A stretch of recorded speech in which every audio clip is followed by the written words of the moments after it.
Mes bien chers confrères dans le sacerdoce, nous voulons parler aujourd'hui de ce 5e ministère charismatique qui est celui qui vous touche le plus près. Car la plupart d'entre vous avez reçu du Seigneur une fonction, que ce soit comme curé de paroisse, que ce soit comme vicaire, comme responsable de communauté, au niveau de la pastorale scolaire ou de la pastorale diocésaine. Vous êtes, de par votre état, constitué en fonction pastorale. Et notre désir ce matin, ce serait de vous proposer que cette fonction pastorale soit enrichie par le ministère pastoral. Et je dis que c'est ça qui est la tragédie de l'Église actuellement. Les fonctions sont occupées bien souvent par des gens qui n'ont pas les charismes correspondant à la fonction qu'ils remplissent. Et là, remarquez bien que ce n'est pas un blâme que je fais. Comment pouvons-nous faire autrement quand on ne nous a jamais parlé des ministères charismatiques et notamment du ministère pastoral? Évidemment, notre pastoral ne peut être réellement charismatique que dans la mesure où l'initiative relève de Jésus, le seul et unique bon pasteur, dont nous sommes participants par notre sacerdoce, et l'Esprit Saint qui nous inspire le quand et le comment de notre agir pastoral. Et pour découvrir les éléments caractéristiques de ce ministère, il suffit de regarder Jésus.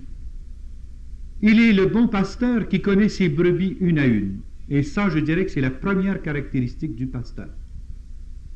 La puissance de la relation interpersonnelle, qui crée un climat de confiance et qui ne se laisse jamais désemparer par les situations pénibles où vivent les brebis.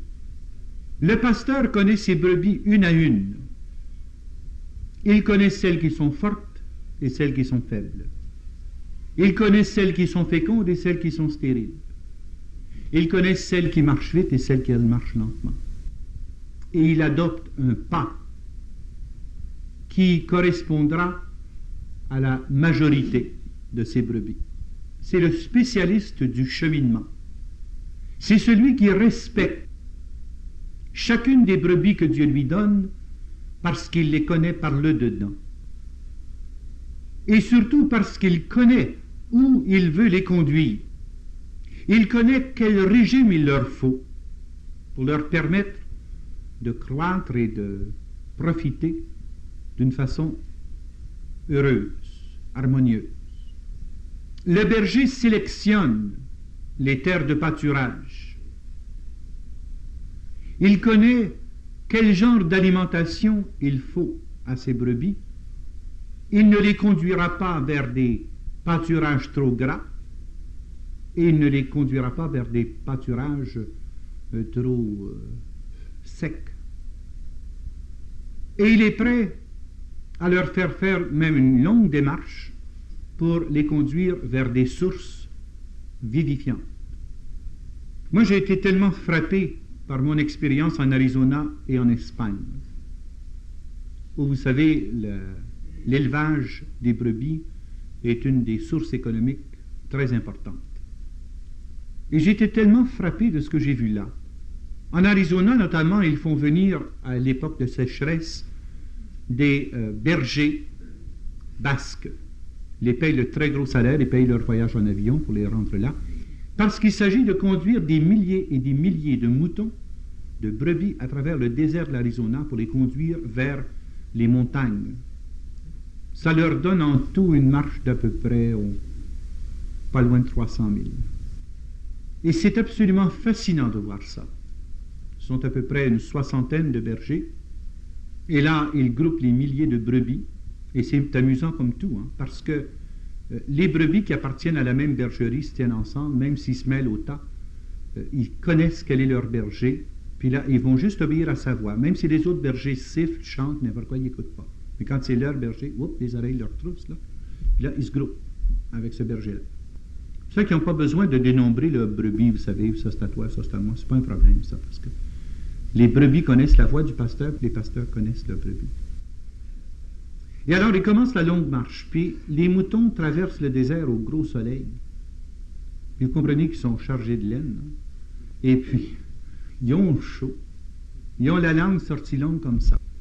Mais ils vont marcher tant et aussi longtemps que le pasteur les conduit parce qu'il est sûr, chaque brebis est certaine que le pasteur ne peut pas les conduire ailleurs que vers les verts pâturages. Et ça, c'est en montagne. Après avoir marché 300 000 dans le désert, avec des arrêts des oasis, ils continuent leur marche en montagne. Tant, il me semble qu'ils pourraient se reposer au pied de la montagne un bout de temps, non. Continue jusqu'à ce qu'ils atteignent le niveau, l'altitude voulue pour le genre de diète nécessaire pour les brebis. S'ils vont trop haut, il y a trop de sapinage. S'ils vont trop bas, il n'y a pas assez d'herbe.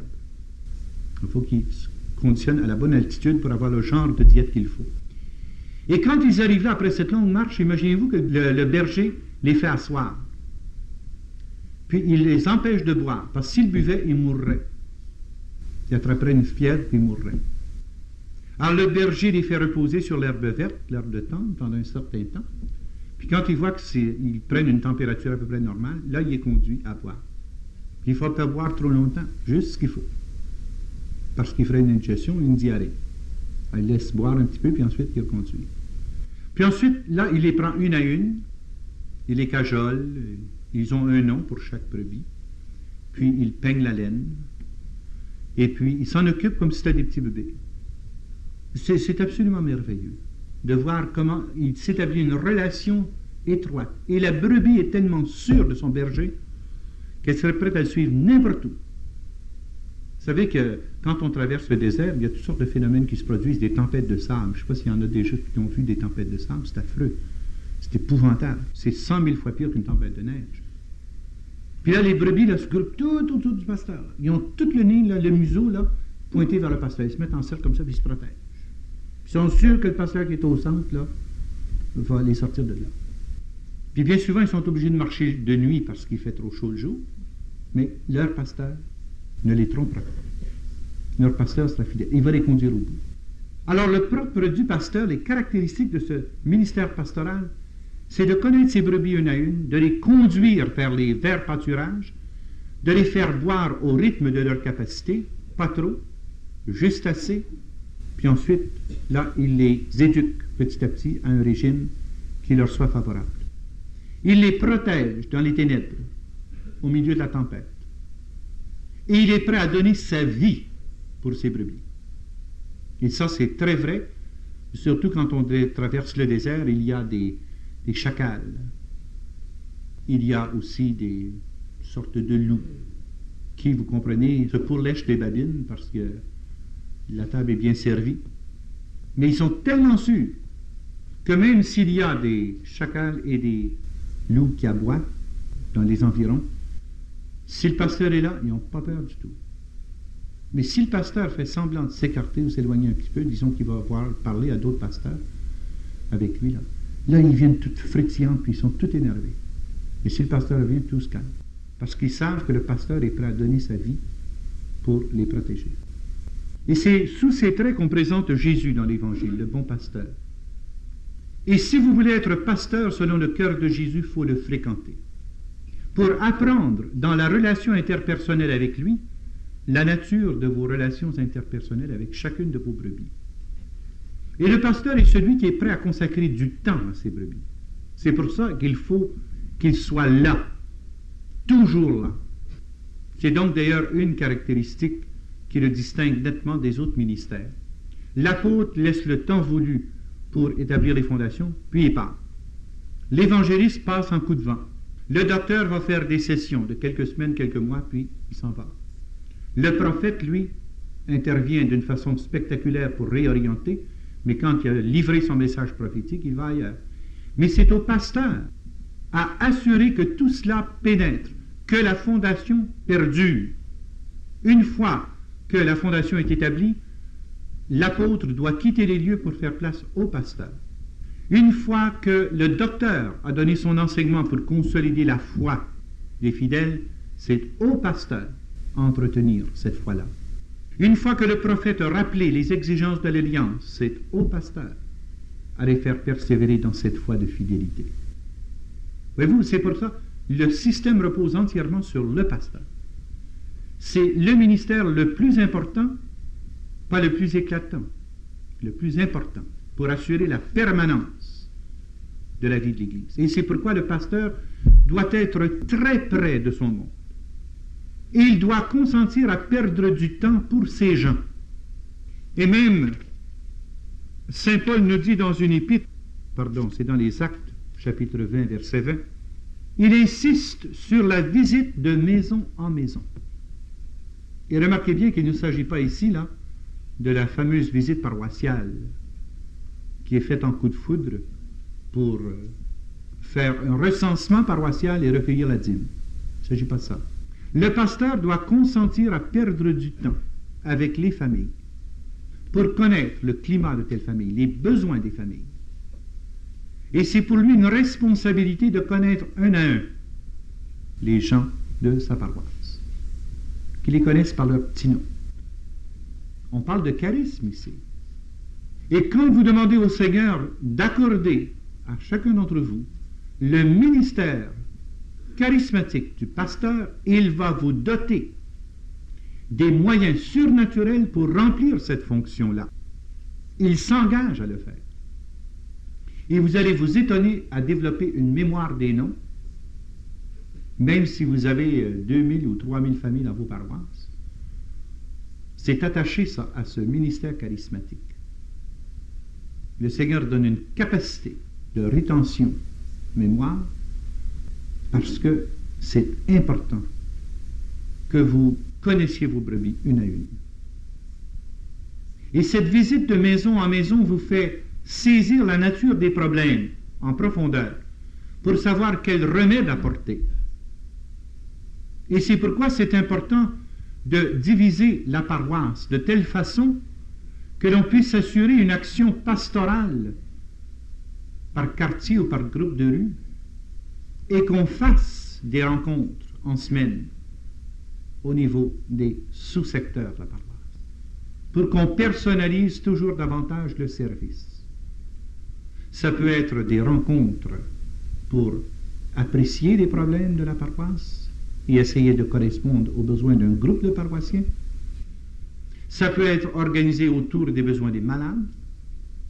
Ça peut être organisé sous forme de groupes de prière dans les différents coins de la paroisse. Ça peut être organisé par des célébrations eucharistiques. Mais c'est ça qu'on veut dire par la visite de maison en maison.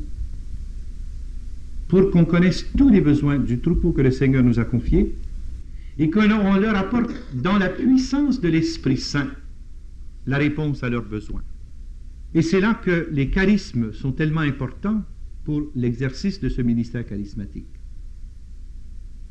Vous avez absolument besoin d'abord de ces charismes de sagesse et de science pour que votre prédication, pour que vos rencontres pastorales, pour que vos sessions d'orientation spirituelle fassent goûter et savourer à chacun des membres de votre paroisse la douceur, la bonté, la miséricorde, la tendresse du bon pasteur qui est Jésus-Christ. Votre rôle, c'est de les mettre en communion avec le pasteur, qui est Jésus. Et vous avez absolument besoin du charisme de discernement spirituel. Ça, d'ailleurs, c'est une priorité absolue. Vous avez besoin, en tant que pasteur, de discerner les plans de Dieu sur votre paroisse, de discerner les signes des temps qui vont vous avertir que votre paroisse est en train de passer de tel stage à tel stage d'évolution spirituelle. Vous avez besoin de discernement spirituel pour dépister l'interférence des esprits du mal qui risquent de menacer l'unité de la paroisse, la bonne entente, la cordialité et tout ça. Pas simplement pour porter un diagnostic, mais pour porter une action. Qu'est-ce qu'il faut faire? Ensuite, le discernement spirituel pour discerner les vocations. Aider les gens à découvrir le plan de Dieu dans leur vie. C'est tellement important. Essayez de discerner également ce que le Seigneur veut pour tel couple. Essayez de discerner quelles sont les œuvres que le Seigneur veut que vous établissiez dans votre paroisse. Il ne s'agit pas d'avoir 36 œuvres, parce que les autres paroisses ont ces œuvres-là. Il s'agit de discerner quelles sont les œuvres prévues par Dieu pour vous dans votre milieu. Il s'agit de discerner quels sont les points d'impact de votre ministère. Est-ce que dans votre paroisse, par exemple, il y a des quartiers de prostitution, des restaurants où les jeunes se rencontrent pour se passer de la drogue? Est-ce qu'il y a dans votre paroisse des endroits où se rencontrent des alcooliques? Quel genre d'action pastorale faut-il pour répondre à ces besoins précis? Puisque Dieu vous a constitué pasteur de ce territoire où se passe cette destruction et cette pollution des âmes, il vous a chargé de la responsabilité de rectifier cette situation. Mais il doit vous donner le discernement de percevoir les vrais besoins pour apporter des vraies réponses.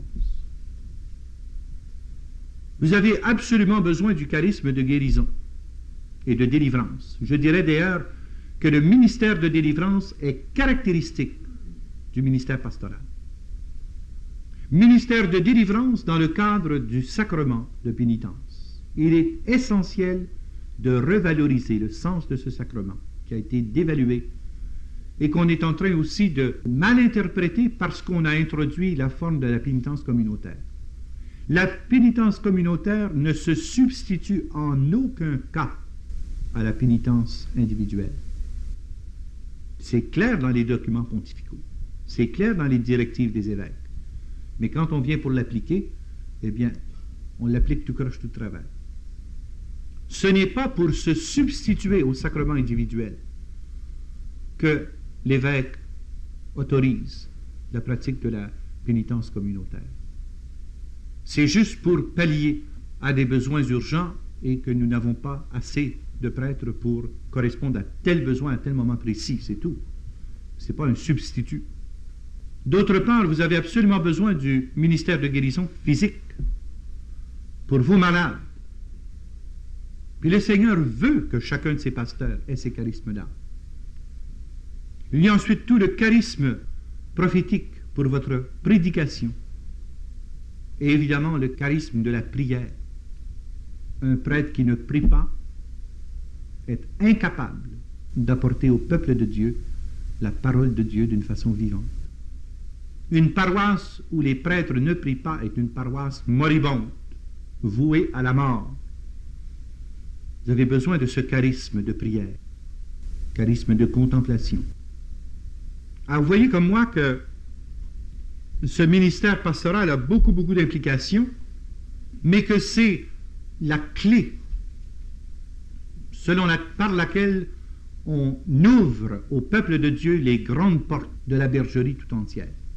Et plus le Seigneur vous rendra sensible aux brebis pauvres, faibles, affligées. C'est tellement évident quand on lit dans Ézéchiel, voyez les points d'insistance quand le Seigneur parle aux pasteurs. Il leur dit ceci, parce que vous n'avez pas, c'est au chapitre 34 dans Ézéchiel, voyez en quoi consiste l'essence de ce ministère pastoral. Vous n'avez pas fortifié les brebis chétives. Donc la priorité pastorale, c'est les brebis chétives. Je comprends, ce sont celles qui nous tombent le plus les nerfs. Mais qu'est-ce que vous voulez? On est pasteur précisément pour cela. Le Christ est venu pour les brebis faibles. Deuxièmement, les brebis malades, physiquement, psychologiquement, moralement. Les brebis blessées, blessées par les événements de la vie, blessées par des trahisons profondes, trahison sur le plan confiance, trahison sur le plan justice, trahison sur le plan amitié. Ensuite, les brebis égarées. Il y a plus de joie au ciel pour une brebis qui revient que pour 99 qui demeurent dans la bergerie. Avoir le souci des brebis égarées, toute cette pastorale des marginaux, cette pastorale des gens qui ont été laissés pour compte, rejetés, bafoués, méprisés, et avoir le souci de les relever, parce qu'on est sûr que Jésus, le bon pasteur, est mort sur la croix pour elles. Alors voyez pourquoi tous les charismes deviennent absolument nécessaires pour exercer ce ministère pastoral. Et on confond bien souvent les ordres de choses. On confond la fonction pastorale qui bien souvent se résume à l'administration, à la coordination et à l'organisation, avec la fonction essentiellement pastorale, qui est de nourrir, de rafraîchir, de fortifier, de guider. Quand est-ce que les curés de paroisse et quand est-ce que les évêques de diocèse vont comprendre que l'administration d'une paroisse, ça doit être confié aux laïcs, que le Seigneur suscite dans le laïcat des personnes dont c'est le charisme d'administrer. Et moi, je vous le jure, là, je vous le jure sur le nom de Jésus, le jour où votre pastorat s'exercera dans le cadre du ministère pastoral, vos paroisses vont avoir des surplus de revenus et vos églises vont être trop petites. Et figurez-vous que vous allez pouvoir financer vos paroisses sans bingo, sans partie de carte. Je vous le jure. Pourquoi? Pour 3 raisons. D'abord, parce que votre présence aux besoins de vos brebis vont les rendre extrêmement reconnaissants à l'endroit de votre fidélité et de vos services. Deuxièmement, quand les charismes vont commencer à se manifester dans votre ministère, les gens vont se sentir une dette de reconnaissance au Seigneur à cause de votre action pastorale. Une famille qui a dépensé des 7-8 000 $ pour faire soigner un malade, puis tout à coup, le malade est guéri. Ces gens-là ne se font pas tirer l'oreille, vous savez, payer leur dîme. Et troisièmement, parce que plus on conscientise les gens de leur responsabilité au sein du corps mystique de l'Église, plus ces gens-là comprennent le sens divin de la dîme. La vraie dîme, 10% des revenus bruts. Ça vous paraît invraisemblable, hein? Mais je l'ai vu de mes yeux vus. Et je peux vous dire que quand j'ai été aux États-Unis, quantité d'hommes d'affaires m'ont versé à moi 10% de leurs revenus bruts au fur et à mesure qu'ils faisaient des transactions. S'ils faisaient un contrat de 10 000, de 20 000, de 30 000 $, m'envoyaient 10% pour tes œuvres, pour le renouveau charismatique. Et il y a des paroisses qui étaient déficitaires, qui maintenant envoient annuellement de 38 000 à 45 000 $ par année en mission. Il y a une paroisse à Hollywood dont les revenus paroissiaux sont tellement élevés qu'ils ont fondé un poste de télévision couleur 24 heures sur 24 qui a des émissions exclusivement religieuses et chrétiennes.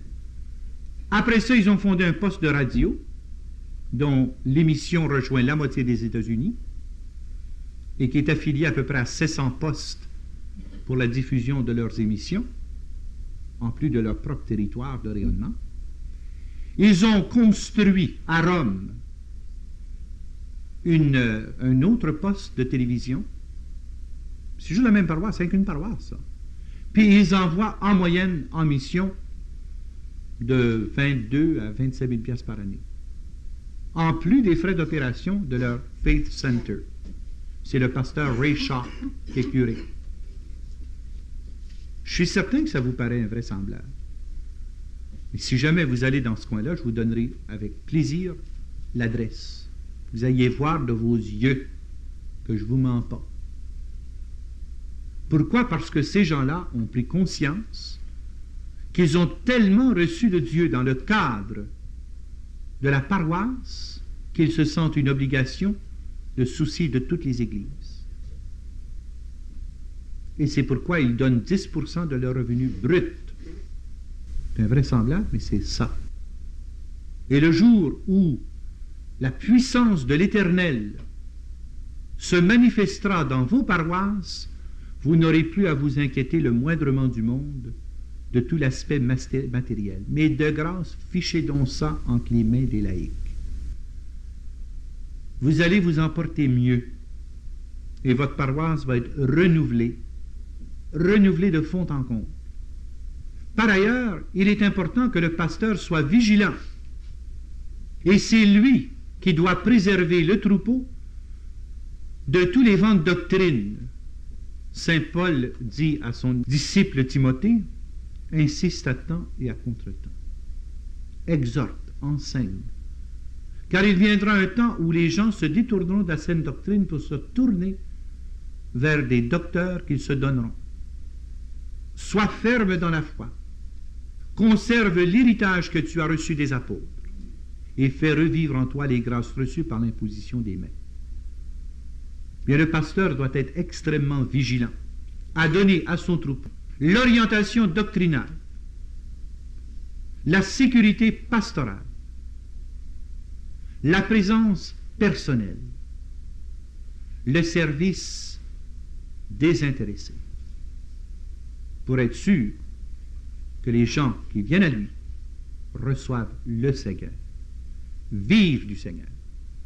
Et quand les gens sentent qu'ils vont être accueillis et compris par une personne compatissante et disponible, je vous le dis, vos églises vont être trop petites pour loger le monde.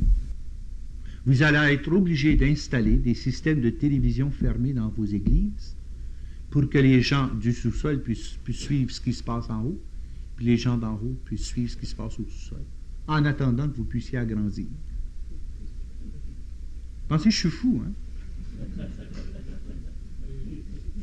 C'est comme ça que ça va se passer. Si seulement les prêtres s'ouvrent aux implications de cette réalité qui s'appelle le ministère charismatique de pasteur. Et ce serait mon désir le plus intense, que vous repartiez de cette retraite motivé à recevoir du Seigneur la plénitude de tous ses dons, qu'il suscite dans l'Église des pasteurs selon son cœur. Et les brebis seront tellement heureuses qu'elles vont se masser à l'intérieur de chacune de vos paroisses pour dévorer la parole de Dieu. Et vous allez porter une nouvelle espérance à ceux qui n'espèrent plus, une nouvelle foi à ceux qui sont rendus incrédules, et vous allez réapprendre à aimer les mal-aimés, parce que vous aurez le souci de donner votre cœur à ceux qui souffrent, à ceux qui pleurent, à ceux qui cherchent. Et parce qu'ils vous auront rencontré, ils auront connu Jésus, le roi de gloire, le seul et unique pasteur de cette bergerie du Père. Écoutez, il y aurait 100 000 autres choses à dire là-dessus, sur les buts, par exemple, du ministère pastoral, but de rassembler, but d'animer, but de stimuler, d'exhorter, enfin, il y aurait tant de choses à dire. Mais je préfère céder la place à d'autres qui, ce matin, vous donneront leur témoignage. Moi, je suis persuadé que le témoignage est vraiment la chose qui produit l'impact le plus profond. La doctrine, c'est ben beau. Mais si ça reste purement notionnel, ça ne change rien. Quand on le voit incarné par des personnes qui l'ont vécu, c'est tellement différent. Et ça, c'est juste peut-être un petit conseil pastoral en passant. Pourquoi vous n'introduire pas de temps en temps le dimanche quelques témoignages au cœur du sermon? Évidemment, ça veut dire peut-être qu'il faut réorganiser vos horaires. Si vos horaires de messe sont en fonction du parking, vous êtes foutus. Ça, c'est un des problèmes majeurs. On fait l'horaire des messes par rapport au stationnement. Il faut finir la messe à moins 20 pour que le stationnement soit vide à moins 10, pour qu'il soit rempli à 11 heures, puis qu'on recommence alors. Donc, si vous organisez vos messes en fonction du stationnement, là, non, n'introduisez pas de témoignages dans vos paroisses. Mais si vous organisez vos messes en fonction des paroissiens, et si vous êtes pasteur en fonction de vos brebis, et non pas en fonction de leur voiture, ben à ce moment-là, vous allez avoir le temps d'introduire quelques témoignages, de temps en temps, dans la prédication du dimanche. Et vous m'en donnerez des nouvelles. Vous m'en donnerez des nouvelles. Puis de temps en temps, là, après une messe, là, vous dire aux gens, tous les malades qui sont ici, là, je vous invite à venir avancer à la balustrade, on va vous imposer les mains. Les premières fois, il n'y en aura pas gros. 3, 4, 5. Mais les premières fois, je vous le jure, vous allez avoir des miracles. Si vous avez l'audace de le faire, je connais une paroisse qui commence à le faire. 3 miracles, bang, la première fois, pouf! Je te dis que les paroissiens ont les oreilles raides. Wow! Pourquoi pas? Si Jésus est le bon pasteur et que vous êtes pasteur en son nom, pourquoi pas? Et je vous dis, expérimentalement, ça s'est fait. Mais ça, évidemment, il faut s'organiser pour donner le temps. Il ne faut pas cramper le Saint-Esprit. L'Esprit Saint a 5 minutes pour faire quelque chose. Non, non. Donnez-y le temps. Et un autre conseil pastoral, c'est qu'on peut faire de la prédication partagée. Laissez parler les laïcs à l'occasion du sermon. Vous établissez le terme, puis eux autres vont vous apporter. Et vous allez être surpris d'entendre des paroles de sagesse, des paroles de science, et peut-être, en plein cœur de ta patente, une belle prophétie ou un message en langue. C'est drôle comme ça revitalise une paroisse, puis ça ne prend pas de temps. Vous allez recevoir à peu près 350 téléphones la première fois, et après ça, ça va se calmer. Puis vous allez voir la vie qui va se passer dans vos paroisses. Je vous propose une aventure merveilleuse qui est un défi évangélique, mais vous serez les premiers à en recueillir les fruits. Amen. Alléluia. Alors, je voulais demander d'abord à un des participants de cette retraite qui a été visiblement touché par le Saint-Esprit hier soir. Je voulais demander à notre confrère peut-être de venir partager avec nous son expérience pour vous expliquer un peu ce qui s'est passé. Marcel, si tu voulais approcher. Hier soir, durant le bréviaire, il y a un psaume qui m'avait touché. Je pense que c'est le psaume 27, le premier qu'on a récité. « Je t'exalte, Seigneur, car tu m'as relevé. Grâce à toi, mes ennemis n'ont pas eu de quoi rire. Seigneur mon Dieu, j'ai crié vers toi, et tu m'as guéri. Seigneur, tu m'as ramené de l'abîme, tu m'as fait revivre quand j'allais à la mort. Fêtez le Seigneur, vous, ses fidèles, rendez grâce en rappelant son nom très saint. Sa colère est d'un instant, sa bienveillance pour la vie. Avec le soir viennent les larmes, mais au matin les cris de joie. Dans mon bonheur, je me disais, jamais rien ne m'ébranlera. Ta bienveillance m'assurait, Seigneur, les honneurs et la puissance. Pourtant, tu m'as voilé ta face et j'en fus bouleversé. Ce psaume raconte un peu mon histoire. Hier soir, ça m'a frappé parce que quand j'ai terminé mon cours classique, la religion, le Christ, le christianisme, je comprenais rien là-dedans. Il y avait des bonhommes comme Jean 23, le cardinal Léger. Je les voyais, je me disais quand même, c'est pas des fous ces gars-là. Il doit y avoir quelque chose là-dedans que je comprends pas. De toute façon, la meilleure place pour le savoir, c'est un noviciat. Bon, j'ai peut-être des qualités humaines, peut-être pour devenir prêtre un jour. Ensuite, paraît-il qu'il y a beaucoup de nécessités, besoin de prêtre, et surtout en mission. Alors, je me suis dirigé vers l'approbation des missions étrangères. Bon, j'ai toffé 8 mois. Dans l'approbation, dans cette boîte, là, je ne pouvais pas vivre. Alors, je suis sorti. Pour moi, c'était définitif. Là, j'avais fait l'expérience, mais toute cette affaire-là, c'est de la blague. Alors, tout était balancé par le bord. Je suis entré à l'université, en faculté des sciences, mathématiques, physique. Puis là, chose curieuse, il y a quelque chose qui s'est passé. J'ai fait une rencontre du Christ, peut-être en contact avec le milieu universitaire, les problèmes. Et aussi en contact avec mon ami. J'ai peut-être découvert l'amour et Dieu qui était amour. Ben, ça a continué le premier semestre, puis ça allait bien. À un moment donné, durant les examens qui étaient au mois de janvier, avant le dernier examen, le soir, ben, je me couche comme d'habitude, comme on fait habituellement, bien innocemment. Et puis tout à coup, me vient une question, pourquoi tu ne retournes pas chez les missions étrangères? Ça m'a tellement frappé, j'ai presque pas dormi de la nuit. Ben, j'ai dit, de toute façon, j'ai mes examens à faire, là, que j'ai pas le temps de penser à ça. Quelques jours après, je suis allé voir un de mes anciens directeurs de collège. Puis je lui ai parlé de l'affaire. Laisse un peu dormir les affaires, là. Et puis, si ça continue, ben, à ce moment-là, tu verras. Puis ça continuait.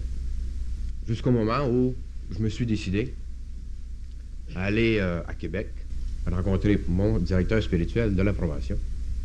Alors, je lui ai parlé de l'affaire. Bah, il dit, très bien, aucun problème, mais Alors, continue, puis continue à y penser. Mais je n'étais pas décidé à ce moment-là. Ça a été très dur pour moi de me décider à retourner. D'abord, évidemment, la petite orgueil, le respect humain. Genre, c'est une mission étrangère, je ressors, je rentre. Qu'est-ce que les autres vont dire? Ils vont dire, il est fou. Un peu comme mon père me dit, quand je lui ai dit, ben, je retourne là-bas, là, au séminaire, ben, il me dit, mais écoute, là, branche-toi encore part, hein. Mais quand même, je réfléchissais surtout les fins de semaine dans le trajet d'autobus. Et en fin de compte, j'ai pris la décision et je suis allé voir le supérieur général. Et à ce moment-là, j'étais prêt à tout. Même à recommencer l'approbation. Alors lui me dit, non, c'est pas nécessaire de recommencer l'approbation. Une année d'université, ça vaut bien quelques mois de probation qui te manquaient. Tu peux rentrer en théologie ici au séminaire au mois de septembre. C'est ce que j'ai fait. Je suis rentré en théologie au grand séminaire. Puis, chose curieuse, l'expérience religieuse, la rencontre avec le Christ que j'avais fait n'a pas continué. En deuxième ou troisième année, je disais au supérieur, t'as tout renversé. Je disais, c'est curieux. Moi, j'ai l'impression là, que je regresse au lieu d'avancer. Après ça, il était question de sortir du séminaire, d'aller vivre en résidence, et puis ça causait certains problèmes. Mais au niveau de ma vocation, je n'avais pas de doute, de question. Pour moi, c'était clair. Il y a eu la question de résidence. Évidemment, avec tout mon problème d'émotivité, problème de sensibilité très forte, ça bouillonne en dedans, d'affectivité. C'est d'ailleurs aussi la racine de toutes mes migraines. Un manque de contrôle. Vraiment, j'ai perdu le contrôle de moi-même à la fin de ma théologie, troisième année, et aussi en quatrième année de théologie. C'était à ce moment-là la grève à l'Université de Montréal, la faculté de théologie, 67, 68, là, quelque chose là. Bon. Alors j'étais là-dedans, avec toutes les histoires de thèses là, pour les examens, apprendre des thèses par cœur. Je suis arrivé à la fin de l'année à terre complètement. J'ai dit, bon là, je continue plus. Je reste diacre. J'ai dit, je retarde mon ordination pour l'instant. Au bout d'un certain temps, je vais rester diacre. Je ne voulais pas accepter l'ordination sacerdotale. Même à ce moment-là, j'ai fait des démarches pour savoir si c'était possible de me marier en étant diacre. Ils m'ont dit, non, passe par ça, cette affaire-là, c'est impossible. Bon. À un moment donné, les choses sont replacées un peu. Et puis, en fin de compte, j'ai demandé l'ordination sacerdotale. J'avais demandé pour le mois de mai, juin de l'année suivante.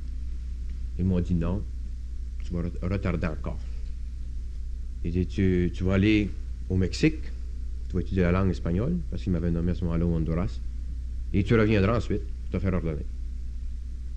Alors moi, je n'étais pas dans une situation tellement pour discuter. Surtout, j'avais eu beaucoup de difficultés quand est arrivée l'ordination du sous-diaconat et du diaconat. Beaucoup de conflits, des blessures énormes en moi. Et aussi, quand l'expérience de la résidence en quatrième année, c'était la première expérience de ce genre. Il y a eu des grandes difficultés, avec tous les problèmes. Alors j'avais perdu le contrôle de moi-même, j'avais perdu la boussole, comme on peut dire. De toute façon, je reviens au Canada, je me fais ordonner.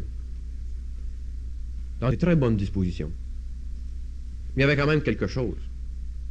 C'était moi qui faisais mon chemin. Avec tous les problèmes que j'ai rencontrés au cours de ma théologie, mon émotivité, mon affectivité, il y avait une espèce de contre-réaction, une défense personnelle. Alors là, je me disais, c'est moi qui va faire ma vie, puis moi, je vais m'épanouir. Je suis parti au Honduras, puis je me disais à moi-même, c'était très clair, je m'en vais au Honduras. Si ça ne marche pas, c'est pas là, je décolle, puis je m'en viens. Je reste pas là.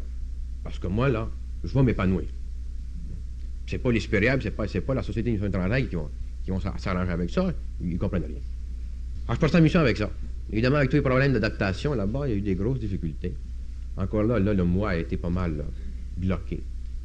Aussi, une autre défense personnelle, c'était de me lancer au niveau des idées, de défendre des idées, certaines idéologies. J'ai eu des difficultés là-bas de relations avec les confrères, avec les gens aussi, évidemment. Certains moments de désespoir. Je me souviens, entre autres, quelques fois, je m'en allais en Jeep, et puis comme c'est montagneux là-bas, alors il y a des bons précipices. Je me disais, ça serait si facile de ne pas tourner, puis de continuer tout droit, puis tout. Alors, le jeep dans le fond, puis là, c'est fini, il n'y en a plus question. Je suis resté dans une paroisse durant 1 an et demi. Alors là, évidemment, les migraines, une par-dessus l'autre. Ben, c'est bien simple. Ça ne marche pas. Alors c'est encore le moi qui avait pris dessus. Moi, je vais faire ma vie.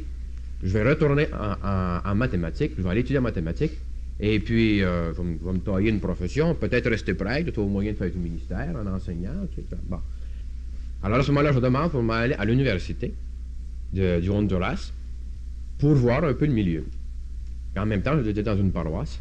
Je fais quelques mois à l'université, pas pour étudier, parce qu'au début, il y a tellement de complications d'inscription et tout ça, parce qu'il faut tout transférer, passer par les différents ministères pour authentifier les diplômes, etc.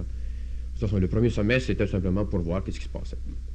Entre les 2 semestres, ça veut dire au mois de juin, le curé de la paroisse dans laquelle j'étais s'en vient en vacances au Canada. Personne ne peut le remplacer. Là, on me demande, mais toi, là, tu vas prendre en charge la paroisse. J'ai dit oui. Je ne sais pas comment ça se fait, mais j'ai dit oui. Parce que je n'aimais pas le ministère paroissial, ça ne me disait rien. Mais c'était pour les vacances, c'est-à-dire 3 mois. Fin de juillet, je reçois une lettre. Le curé me disait qu'il restait au Canada pour étudier 1 an. Alors, de toute façon, il n'y avait personne pour mettre en paroisse. J'étais obligé de rester là. Et avec les difficultés, je me sentais seul. Ah, il y a eu des gros problèmes aussi avec le compagnon, la résidence dans laquelle j'allais manger. Des grosses difficultés. Bon, en dernier, disons, on ne se parlait plus. Et ça me faisait souffrir énormément. J'étais seul, complètement en paroisse. Je sentais réellement la solitude. Et avec toute mon émotivité non contrôlée, mon besoin d'affectivité et tout ça, ben, évidemment, à un moment donné, il faut que ça débouche en quelque part. Puis comme j'avais le fameux problème de migraine, qui revenait à tout moment, le ministère était tellement exigeant que je ne pouvais pas me permettre d'avoir une migraine. Parce qu'une migraine, ça veut dire, ben, c'est une journée de perdu. Puis quand il y a 2-3 messes à célébrer, là, c'est pas le temps d'avoir une migraine. Alors, le seul remède que j'avais, c'était le soir, de prendre une pause, et puis de tout oublier. Mais je n'étais pas encore rendu malade. Ça s'en venait. Avec tous les problèmes de manque de contrôle, pour aboutir à un moment donné, au mois de janvier, on me donne un compagnon qui devait devenir curé. Il reste avec moi, mais à demi-temps, parce qu'il était à l'extérieur. Il aidait surtout pour les fins de semaine, les messes sur semaine. Mais il résidait quand même avec moi. On passait assez de temps à jaser. C'était quand même formidable. Il a passé le mois de février, mars, et au mois d'avril, vers le début d'avril, un appel du Canada demandant à celui-là, qui devait devenir curé, de s'en venir au Canada d'urgence, qu'on avait besoin de lui. Là, j'ai rencontré le supérieur, j'ai dit, j'en ai jusque-là. Trouver un remplaçant, trouver quelqu'un. Puis même à ce moment-là, j'étais décidé, s'il ne me trouve pas de remplaçant d'ici 15 jours, 3 semaines, ben c'est bien de valeur. Moi, je prends mes valises, puis je m'en vais. À la fin du mois d'avril, arrive une retraite charismatique dans la capitale. Il y avait un problème dans la paroisse. L'innovation charismatique avait débuté, mais avec les protestants. C'est qui causait des problèmes au niveau de l'évêque et du clergé. Et beaucoup de gens de la paroisse passaient du côté des protestants et ne revenaient plus à l'Église catholique. Alors, ils abandonnaient le groupe pour passer de l'autre côté. Ça causait un problème énorme. Mais l'évêque était contre, le clergé était contre, toutes les organisations de l'Église étaient contre. Dans les dispositions dans lesquelles j'étais en dégringolade, ben moi, là, je n'étais pas contre, je n'étais pas prêt non plus à me lancer là-dedans. Jusqu'au moment où le vendredi soir, la retraite commençait le vendredi à 7h. À 6h, je réussis à rejoindre l'évêque, sous les pressions des gens. Et l'évêque me dit, va à la retraite. Ben, écoutez, monseigneur, moi, je ne veux pas y aller. Moi, ces affaires-là, j'aime pas bien ça. Non, vas-y. Je suis parti. Je suis allé. Puis là, à la retraite, j'ai dit, ben, écoute, Seigneur, là, tu m'as emmené ici, il y a quelque chose qui ne marche pas. Arrange les affaires, de toute façon, moi, je ne peux plus vivre là. L'autre à côté, là, que je suis pas capable de sentir, puis lui, pas capable de me sentir. Je suis tout seul en paroisse. Puis d'un autre côté, tu m'envoies ici dans l'innovation charismatique. Ça veut dire que je vais être obligé de rester en paroisse. Mais là, ça ne marche plus. Arrange les affaires. De toute façon, la retraite passe. Et puis, je me rends compte, après la retraite, que j'avais accepté la paroisse. J'avais accepté de prendre en charge, vraiment, intérieurement, la paroisse. Tout à coup, le bonhomme à côté, il commence à changer. Il critiquait toujours parce qu'il y avait des confessions, bon, durant les messes. À un moment donné, il s'offre. Si tu veux, pour ça, je vais aller célébrer la messe le matin. Alors toi, tu pourras te lever un peu plus tard. Lui, tu es pas mal occupé durant le jour et en soirée, alors tu pourras te lever un peu plus tard. Alors, il s'offre pour célébrer toutes les messes du matin. Un peu plus tard, pour une semaine après, il s'offre pour célébrer les messes le dimanche. Ah, c'est correct, ouais. Ah, le bonhomme l'a complètement transformé. Et puis surtout, c'est une résidence qui est une maison d'accueil pour tous les autres confrères. C'est un pied à terre dans la capitale. Tout le monde sentait que ça ne marchait plus. Alors qu'ils arrivaient là, à la résidence, ils faisaient crier des bêtises. Alors, puis mon bonhomme qui change. Alors, puis moi, je me suis lancé dans la patente de charismatique. On ne sait rien là-dedans. Ben, il fallait bien que je fasse quelque chose parce que il y avait des protestants à l'autre bord, puis les catholiques, toute l'affaire. Au début, ça allait bien. À peu près 1 mois et demi, 2 mois après le début, mois de juin, juillet, là, c'est moi qui ai commencé à dégringoler. Il y avait le psaume d'hier. Dans mon bonheur, je me disais, jamais rien ne m'ébranlera. Ta bienveillance m'assurait, Seigneur, les honneurs et la puissance.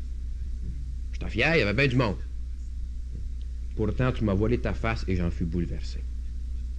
C'est ça que j'ai commencé à vivre 1 mois et demi après, pour aboutir au bord de l'abîme, au mois de septembre.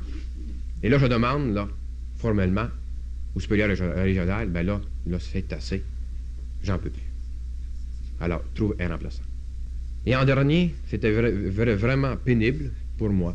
Durant tout ce temps-là, hein, il y avait toujours l'histoire de la petite ponce, là. Alors, ça a pris 1 mois et demi. En dernier, j'étais obligé d'aller aux réunions charismatiques, évidemment. Et j'étais vraiment mal à l'aise. Je me souviens, l'avant-dernière réunion, il y avait une religieuse qui était venue ici, s'initier un peu avec le mouvement charismatique, et qui a le don de guérison. Une vieille femme, là, paralysée, de la misère à marcher, avec des morceaux de fer après les jambes, toute l'affaire. Bon, ça si. À un moment donné, la sœur me fait signe, on va prier sur elle. Bon, je l'arrange-toi avec les affaires, puis là, moi. Alors, je me suis retiré en arrière, et vraiment, là, j'ai senti, intérieurement, cette femme-là est guérie. Mais sa guérison ne se manifeste pas. Parce qu'il y a quelqu'un qui empêche cette manifestation. Et ce quelqu'un, c'est moi. Je l'ai dit aux autres, mais je n'ai pas dit que c'était moi. La seule chose que j'avais, c'était de sortir de là le plus vite possible. Mon remplaçant est arrivé le mardi, lui donner quelques explications, et puis bonjour la visite le vendredi, j'étais parti, je m'en vais au Canada. Puis là, je suis abouti ici. Et ici, qu'est-ce qui s'est passé? Là, j'ai pris conscience, et je me suis rendu compte un peu de mon état, du bord de l'abîme. J'avais besoin d'une délivrance. Une guérison dans le contrôle de moi-même, le contrôle de mon émotivité. Mercredi, oui, la migraine, je n'ai eu une mardi, une migraine. Évidemment, avec des médicaments, alors, des médicaments, en prenant une bonne dose, on réussit à se tenir debout quand même. Mais on se sent un peu drôle. Hein. C'est pour ça que d'ailleurs, je continue à être ici. Le mercredi, ben là, je rencontre Rosaire, et puis, bon, je compte toute mon affaire. C'est quand même assez dur, là, d'aller rencontrer un confrère pour compter toutes nos petites affaires, là. Et puis, à un moment donné, ben, Rosaire et Jeanne ont prié sur moi. Jean-Paul est arrivé. Et Jeanne a dit, après la prière, tu iras à la chapelle, le Seigneur va continuer à te parler. Je m'en vais à la chapelle. Et puis, ben, rien. À un moment donné, il y en a un qui est entré, il a ouvert la télévision. C'était lui qui sort, sa voix. Une personne disait, telle personne, 4e rangée, 2e siège, est guérie. Et ça, au moment de sa prédication. Il ferme l'appareil puis s'en va. Comprenant pas trop, je demandais après ce que ça pouvait vouloir dire. Ben, ça veut dire que t'es guéri. Ben oui, c'est vrai, ben trop, je suis guéri. Le soir, tu porteras attention durant l'action de grâce, il y aura quelque chose pour toi. J'écoutais partout, j'avais les oreilles en l'air. Aujourd'hui, c'est la fête de la présentation de la Vierge. Alors pour moi, là, c'était quelque chose. Hein, parce que la Vierge, je suis pas mal loin dans mon affaire. Et puis, en priant sur moi, il m'avait dit, mais la Vierge a quelque chose à faire là. Puis les décisions importantes dans ma vie ont presque toujours été prises dans les fêtes de la Vierge. Puis l'autre, il sort ça, ben, c'est en fête de la présentation. Je ne sors pas partout. C'est formidable. Alors, on va mettre la Vierge dans ma vie. On va essayer d'aller de ce côté-là. Quand Jean-Paul a dit, quelqu'un qui a des migraines, ça lui a énormément nui dans les dernières années de son ministère. Évidemment, ça me nuit énormément. Alors, si elle peut avoir la simplicité de s'approcher, on va prier sur lui. Alors, moi, je me disais, mais j'étais guéri hier. Et puis, à un moment donné, j'ai senti une chaleur. m'a traversé le corps. Ben, j'ai dit, ça y est, c'est moi. Alors, je me suis levé. Là, je suis venu. Ce que je me rappelle le plus, là, c'est quand à un moment donné, il a commencé à branler. Je ne sais pas s'il riait ou je ne sais pas quoi, là. Puis moi, là, j'étais à genoux, hein. Et puis là, je sentais le besoin de m'écraser, là, j'en pouvais plus. Je ne sais pas s'il me retenait, je ne sais pas trop quoi, mais en tout cas, ça descendait pas. Bon, là, toute l'affaire a fini. Après, évidemment, je suis allé m'asseoir. Et jusqu'à vers 8 heures à peu près, j'étais à peu près dans une situation, là, une ivresse un peu, qui décrit un peu, là, quelque chose, là. Parce que je n'ai pas l'air de me rendre au réfectoire tout seul. Il est à deux qui m'ont emmené là-bas pour pouvoir pour aller là-bas. C'est un peu ça qui est mon expérience. Je remercie le Seigneur. Vraiment, il y a des boîtes à surprise. Gracias al Seigneur.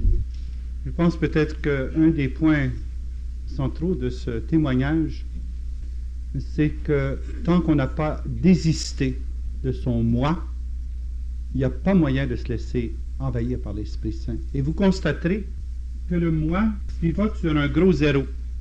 C'est impossible de dire moi sans inclure un zéro au centre même du problème. Tant qu'on n'a pas consenti à comprendre et à accepter que nous sommes rien, il est impossible que le Christ vienne en moi. Mais une fois qu'on a compris combien nous sommes peu de choses face à l'Éternel, eh bien à ce moment-là, ce n'est plus moi qui vis, c'est le Christ qui vit en moi, avec les conséquences que vous avez pu voir vous-même. Je voulais demander peut-être à Rosaire de venir nous faire part d'une intuition assez forte qu'il a eue hier après-midi. Et ça va vous faire rire parce que c'est au moment où j'ai dit « Dieu le Père n'est pas plus catholique que le chat. Dieu le Fils n'est pas plus catholique que le chat.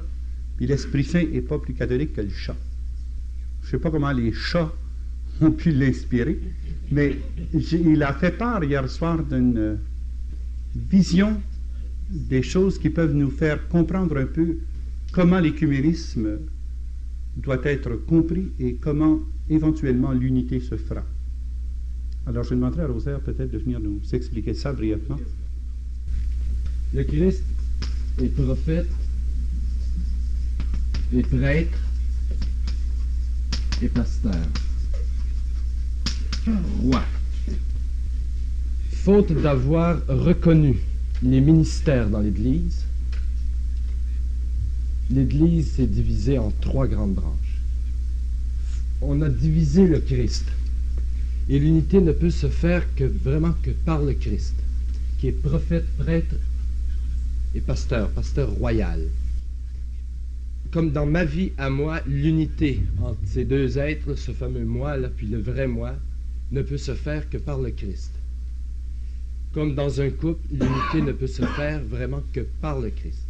Comme dans une communauté, c'est seulement le Christ qui l'a construit. Dans l'Église universelle, c'est seulement le Christ comme personne et le Christ total et pas le petit Jésus comme on l'imagine.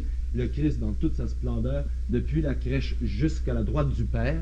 C'est seulement ce Christ-là entier qui peut faire l'unité. La grande ligne qui se décèle dans toutes les églises protestantes, c'est l'accent qui est mis sur la parole et la conversion. Tout le grand mouvement prophétique. Que l'Église catholique, alors ici, disons, les protestants, la parole de Dieu. L'Église catholique, tout centré sur le prêtre, l'aspect sacrificiel, sacramentel, le ministère de sanctification, avec le chef qui est pontife, souverain pontife. Alors tout, les catholiques, l'aspect sacerdotal, l'aspect prophétique, où il y a très peu les sacrements, le strict nécessaire, la liturgie la plus dépouillée possible, et tout est à partir de la parole de Dieu. L'Église orthodoxe, où l'accent est mis sur déjà l'arrivée. C'est l'Église vraiment royale, d'ailleurs très identifiée aussi avec l'État, très jalouse de son autonomie, où les églises sont autocéphales, où on célèbre une liturgie de gloire de Jérusalem céleste qui est d'ailleurs merveilleuse. Tout est concentré, la parole, cette communion avec Dieu par le Christ à travers les sacrements, et la grande libération, tout est concentré dans une liturgie fantastique. Évidemment, dans l'Église protestante, on retrouve ces aspects-là, mais ce qui prédomine, c'est l'aspect prophétique. Conversion, convertissez-vous, convertissez-vous, puis convertissez-vous, puis convertissez-vous. Ici, on a aussi les trois, naturellement, mais l'accent, toute notre action, finalement. Convertissez-vous, puis vite à l'Église, puis on ramasse l'Église, puis les sacrements. Bien sûr qu'on a de l'apostolat, mais l'apostolat, c'est pour ramasser des gens, c'est pour qu'il y ait de la pratique religieuse. On a beaucoup pour venir à l'Église, les cadres, et puis tout l'appareil sacramentel.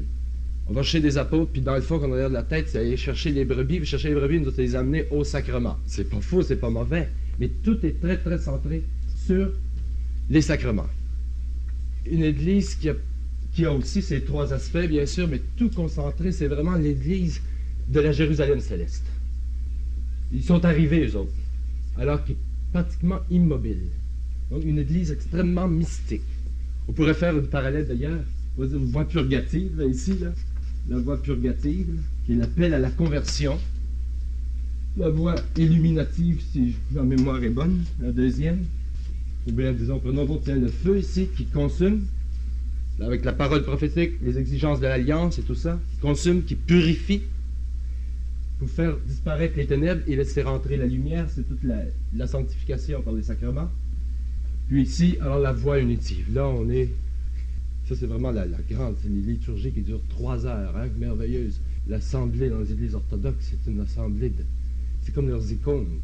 Les gens sont comme ça, simplement debout, pressés les uns et les autres. Ça dure des heures et tout est chanté, et tout est énormément... L'humain est dépassé, c'est de la gloire. Hein? D'ailleurs, on voit vers le Christ, dans leur voûte, le Christ, la grande fresque, la grande icône de Christ, de la gloire, de la puissance, le Pantocrator. Alors, la voie unitive. Vous pouvez trouver que c'est peut-être des rapprochements faciles. Alors, feu, lumière et la chaleur. Les trois sont inséparables, on retrouve toujours d'ailleurs dans les trois, mais l'accent est mis un sur l'autre. Ensuite, ce qu'on pourrait dire, sans les séparer, comme le feu, la lumière et la chaleur, ça ne sépare pas.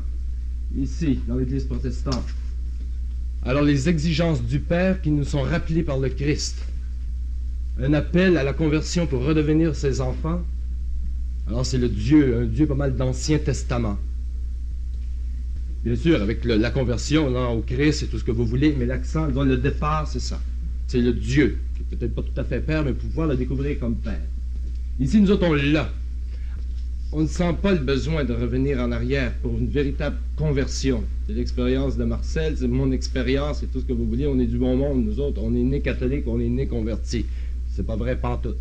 C'est pour ça ce grand malaise dans l'Église et tout ça qu'on se discute, tout ça, puis il faudrait évangéliser, puis qu'est-ce que c'est qu'évangéliser, puis tout ça. On veut évangéliser au travers des sacrements, puis on se dit à travers, c'est-tu pas à travers, c'est-tu avant, c'est-tu après. On est là, on se pose énormément de questions. Alors, le Fils d'ailleurs, qui est la lumière du Père, la révélation du Père, l'Esprit Saint. C'est par le Fils, alors qu'on rentre en communion avec le Père, après avoir été purifié, d'avoir laissé vraiment terrassé par lui, par le Christ. Alors c'est tous les sacrements, hein? Le Christ qui nous fait rentrer en communion avec le Père. C'est pour ça qu'on a mis énormément l'accent sur la messe, la messe et la messe, pour entrer en communion, un sacrifice dans le sens je deviens sacré, je deviens saint, par le Christ, dans les sacrements ici.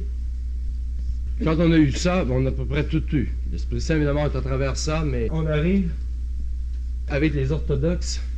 Là, c'est le Christ de la gloire, le Christ tout-puissant, qui nous donne sa puissance de Seigneur qui a vaincu la mort, qui vient du Père, et qui nous donne son esprit de puissance, d'union profonde qui soulève l'homme en Dieu. Avec, malheureusement, peut-être des tendances à oublier la création, car c'est bien le Seigneur. C'est pas le Seigneur qui prend... Jésus n'est pas seulement le Fils qui est rempli du Père, puis qui nous communique cette puissance de cet esprit, c'est aussi le Fils de l'homme. C'est toute la création. Alors, la voie unitive n'est pas seulement une voie unitive qui sort l'homme de la chair, de la création, pour le spiritualiser, le diviniser, le défaire de toute sa chair, pour le projeter en Dieu. Mais non, c'est la voie unitive, c'est ça, et c'est toute la création aussi.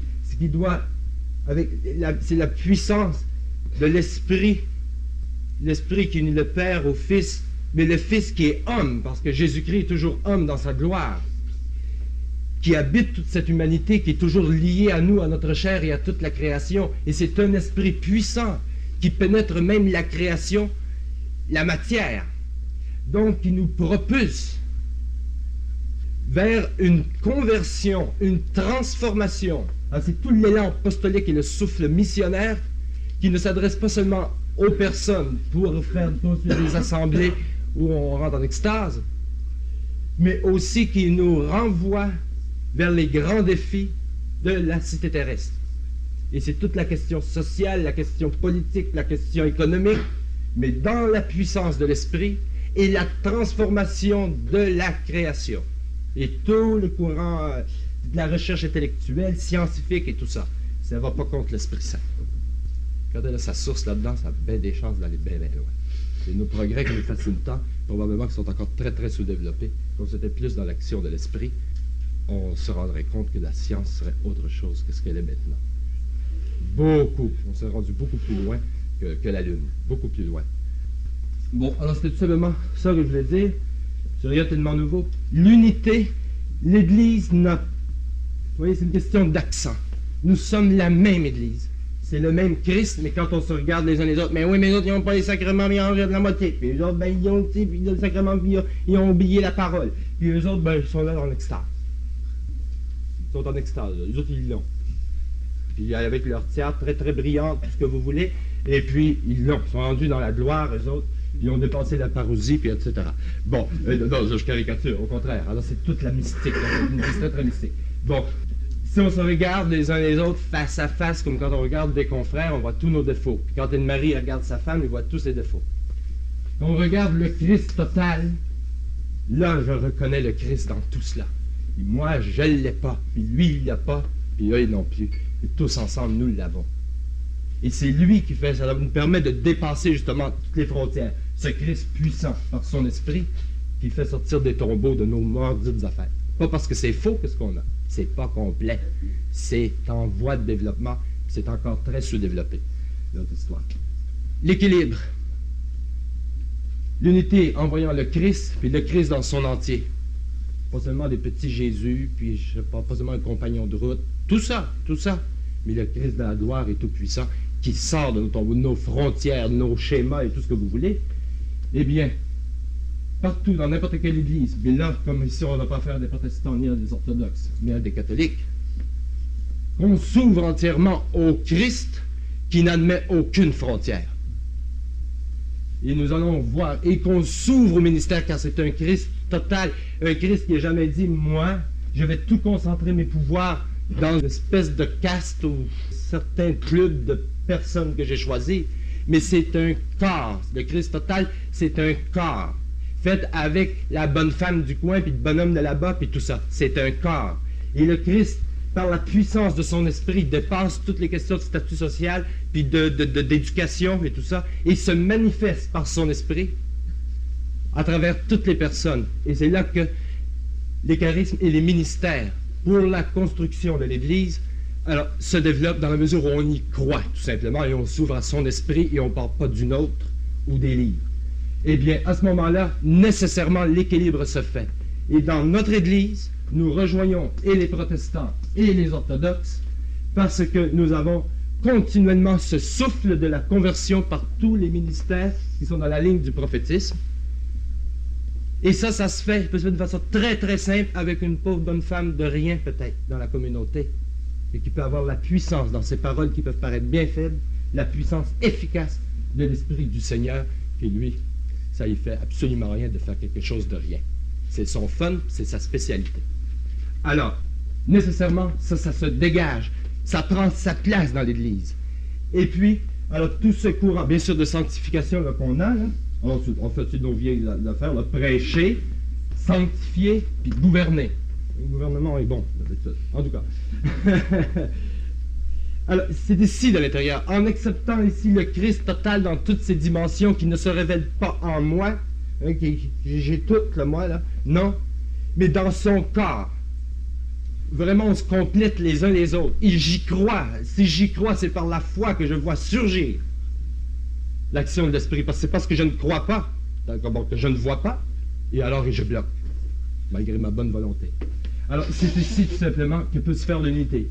Et l'Esprit travaille dans ce sens-là aussi, chez les protestants et chez les orthodoxes. Et un bon matin, on va se réveiller et on va dire, ah ben baptême, on a toujours été de la même gang, je ne sais pas pourquoi on s'est chicané. Comme lorsque vraiment le Christ rentre dans notre vie, après avoir tellement peiné, puis avoir tellement souffert, puis avoir tellement cherché toutes sortes de moyens, puis en se méprisant, puis en s'aimant, puis en tout ce que vous voulez, à un moment donné, bon, enfin, il rentre dans ta vie, puis tu dis, ah, c'était ça, il me semble que j'ai toujours été là. C'était lui. Puis là, on se rend compte que toute notre vie a été chargée de lui et je ne l'ai jamais vu. C'est là que peut se faire simplement l'unité. C'est du fait suivant. Parce que nous sommes nés dans l'Église qui, historiquement, est restée fidèle à tout le dépôt révélé, on pensait qu'on vivait de tout le dépôt révélé. On en a étouffé une partie du dépôt révélé, puis on s'est glorifié d'être l'unique, seule et grande Église, puis on a levé nos bannières, puis faites-vous catholiques, puis l'Église catholique est la seule. C'est ça qui est notre péché. Quand est-ce qu'on va se mettre à genoux puis demander pardon à Dieu d'avoir détruit l'Église par notre arrogance, notre suffisance, notre orgueil, puis notre esprit de domination? Quand est-ce que nous reconnaîtrons le Christ chez nos frères, qui eux représentent aussi des aspects du Christ, et c'est par réaction contre l'esprit de domination des catholiques que les schismes et les hérésies sont nés. Manque de souplesse, manque d'ouverture, condamnation, coup de crosse, finalement rupture. Et je pense que dans cette perspective globale, on voit comment nous pouvons cheminer vers l'unité parfaite, afin que la parole du Christ se réalise, qu'il soit un Père, comme nous sommes un. Amen. Alléluia.